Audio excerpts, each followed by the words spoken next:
Hello YouTube viewers, welcome to my show Camera Tuesday. In today's episode we're gonna talk about Arri Alexa. So let's dive right into it. Now, first thing you have to understand about Arri. Arri is the big granddaddy in terms of basically cinema camera. It's the big boss basically. You do not joke around it. Basically, it has been running from 12 September 1917. Yes, that's 100 years old. Actually, 102 years old. So you get the idea. This logo carries a weight of a century. Like they have been here for so long. They've been making equipments. Then they started making cameras and film cameras. Everything from 8mm to 16mm to 35mm. They have done it all. Basically, that logo carries a serious amount of weight. So on top of that, they were like holding on to film cameras, because as you can see, like film cameras were very popular back then. So they started to jump into basically digital cinema. Now they tried it, but their serious investment into that line was Arri Alexa. Alexa is a lineup. That's why you say Arri and Alexa. That simply means Arri cameras that are digital. So Arri Alexa lineup was started in April 2010. This was their first camera, like basically first proper digital camera which were meant for serious use. So this is the time when they introduced basically digital camera. So question becomes, what the heck is Arri? When I'm saying it's 100 years old, so are they only capable of making camera? Well, no, they are capable of making a whole ecosystem. Now this ecosystem thing, you may say it's more or less like Canon. Yes and no. Canon also makes their own lenses. Arri also makes their own lenses. Now of course this lens is a collaboration with Zeiss and Fujinon and things of that nature, but again Arri stamp lenses are there, which is supposed to work with your Arri camera perfectly, metadata transfer, all that, and you can buy these lenses and utilize them in other PL mounts. But again, you get the point. It's Arri's own equipment, and Arri also makes lights, and these lights are very expensive, but they are worth it. Like everybody who uses them, they are like, yeah, it's a very expensive investment, but once you invest in them, you don't have to worry about anything else. So this whole ecosystem is on a different level. Basically, from every small things, from lights to lenses to matte boxes that goes on top of a lenses to filter systems and all that, everything is thought out. Basically, when you buy Arri, you can buy a whole cinema studio basically. You simply don't have to do anything else. It's like, okay, just Arri, you go to Arri website and it's like everything is here. You don't have to double worry about anything.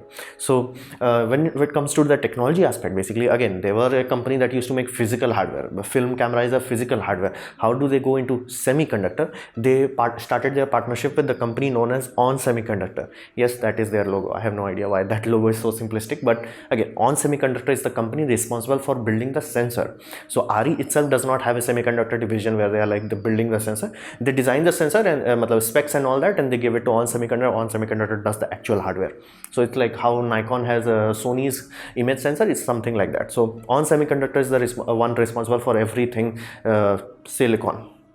So and basically, when it comes to Arri is completely different from Canon, because Canon is like multiple cameras with multiple intersecting price zone. These puppies are completely different. They know what they are doing, and they are like, okay, this is one model. They're gonna release another model in like 4 to 5 years from now. So they don't keep up releasing everything, and when they release, generally there is a very serious reason for it. So basically, this was the primary body, they polished the body. This was the mini body, then they added the bigger sensor into that. So earlier it was super 35mm, now it has full frame LF sensor.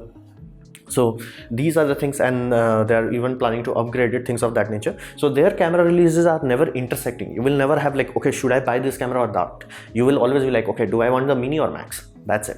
You don't have to be like, okay, C200 Mark II has this, but C300 Mark I has this. You don't have to worry about that. It's a very simple pipeline.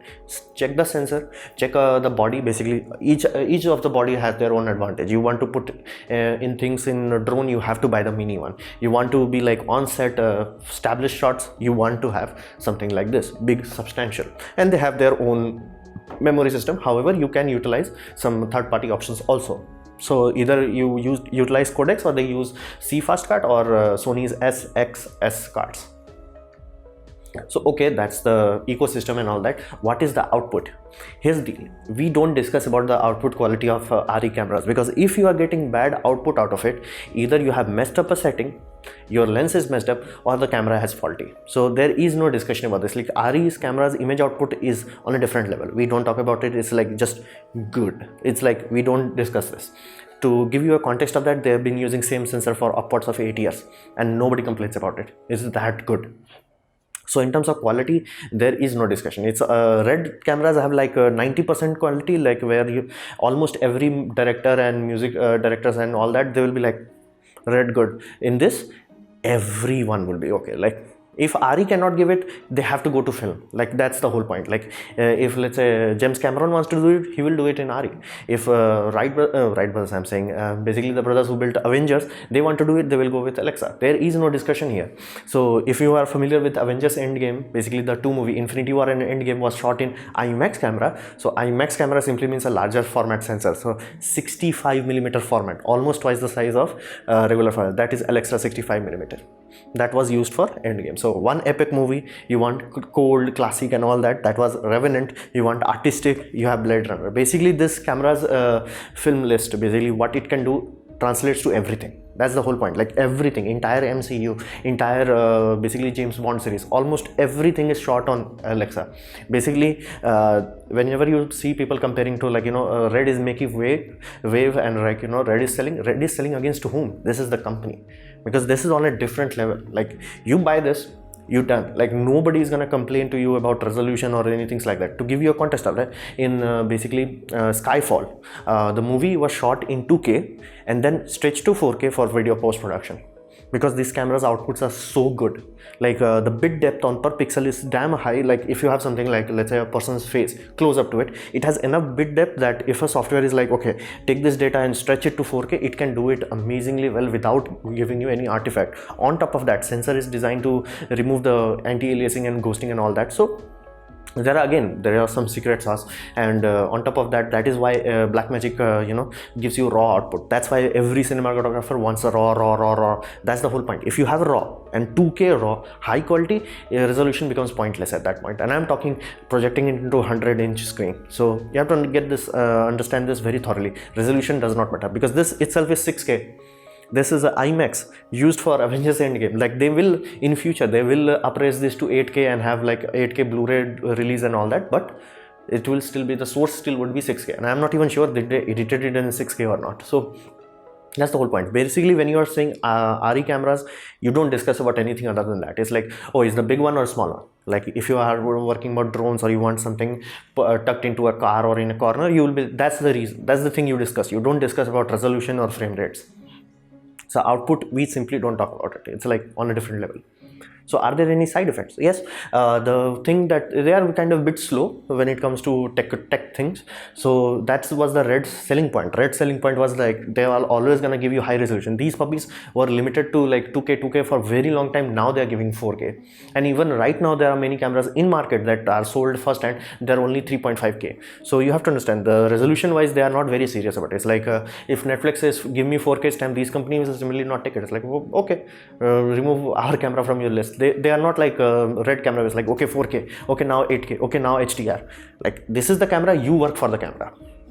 In terms of frame rate also, they are not very flexible. I have provided a very good test footage of a guy flicking a card, and you can see it. It's quite interesting to see what kind of feel it has. So if you are thinking about resolution, you want that stamp, hey, I want 8K stamp, or I want this or that, higher frame rates and all that, please go with red. Now if you're not worried about those things, hey, I'm only gonna shoot at 24 frame per second or 60 frame per second, this is more than good enough. Now single proprietary media problem, that's that's the issue of the movie industry itself, because movie industry is still stuck into that old film era where they're supposed to like take one simply means actually physical one reel, take one, take two, take three. So they are also using in the same way. You're supposed to just insert card, take a card, remove the card. So thankfully they are not as lopsided like limited as a red system, because they do allow adapters, and those adapters gives you options. So you can utilize a CFast card, you can utilize S cards. These are Sony cards, these are quite popular. You can utilize the big boy cards, basically codex card itself. They are very expensive, so you can utilize whatever you want. However, you will only get one, no copy, no redundant backup. So those are the problematic thing. But again, they are coming from an era where they are like, okay, take one, instantly copy it to a server and all that. So that's how the big movie industry works. Like the moment they will say cut, somebody will remove the card, clone it to something else, and then put a fresh card. So that's how it's supposed to work. And there are ways to bypass it. There are some other systems. Sometimes like Avatar had like 1.5 petabytes of data required for that. So there are some tiradum around it, but you have to understand, this is not like, if you just buy it right now, you will not have that luxury, okay, record for continuous time. And if you really want that dual card redundancy system, you have to buy either Sony, you have to buy Canon or Blackmagic, because the Sony and Blackmagic, they make what we call a broadcasting camera take this seriously, because they are broadcasting things that are only gonna happen once. So they don't have the luxury take 1, take 2, take 3. So they are different mindsets. So that is why Sony and Blackmagic does that. Canon is also learning from their experience in photography. They are also giving dual systems. But in terms of movie cameras, I can't say multiple movie cameras are out there that's like, okay, dual card backup. There are some, but very few. So you have to understand, these cameras are on a whole different level. Like, even if you buy a red camera and you attach everything to it, first party accessories, everything, and it's like you jacked it up with as much money as you can pour into it, it still would be cheaper than basically what you can get bare bones body. However, the sole reason people buy this is not only to do with that awesome quality. Every aspect of this is engineered in such a way, from a cameraman's perspective, from focus puller's perspective. It has so many knobs, buttons and all that, which you will like, why the heck I need that? Somebody in the film crew needs that. That's why, like, time sync input and all that, those were done from day one. There are many things, little things that you should not have to worry about in a cinema industry. They take care of it. Like, let's say you put T-tap batteries, not V-mount battery, T-taps battery, which are simply better. You just put them and it's like, okay, then it has a regulated power output. So basically, if you are running a 12-volt monitor that is like, consuming power, the camera is like, I got this. You don't have to carry extra battery. Again, in T-taps also you can get very interesting designs which have hot swapping availabilities. So all those things, so it saves time. That's the whole idea. It's like everything. So one side you will have EVF. Whoever wants to watch it, they will enjoy the EVF. Even in EVF, they are not like, okay, this is just a EVF. The lens itself has a heating element built into it, so it will never fog up. Now, of course, never as in like they do say, if you are going to Siberia, please, there is another add-on that you can attach to it to make sure it never fogs up. But again, you push it, there is a range to it. It's not unlimited. So there is certain element to it. It's not a lightweight name. It does have a certain weight to it. It does carry some technology, but it's very expensive. It's gonna hurt your pocket badly. So this was my presentation on Arri Alexa series. I hope you liked it, learned from it. In that case, please click the like button. If you didn't like it, didn't enjoy it, I would urge you to press dislike, press it twice to show me your extra disappointment, and leave a comment because I reply to all of them. Subscribe, press the bell icon if you're free, and as always, thanks for watching.